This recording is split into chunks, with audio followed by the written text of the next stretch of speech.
Subscribe to our YouTube channel and press the bell icon for the latest updates. How to enable location history on your Google account. Open your favorite browser. Go to accounts.google.com.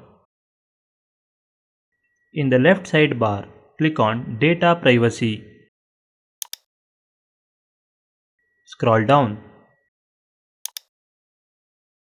Under History Settings section, click on Location History.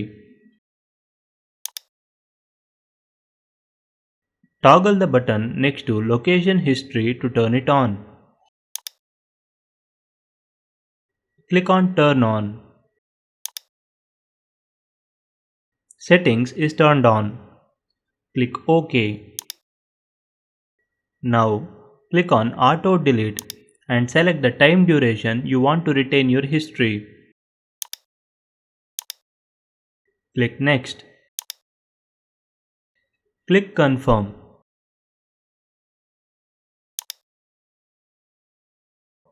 That's it. Location history is turned on.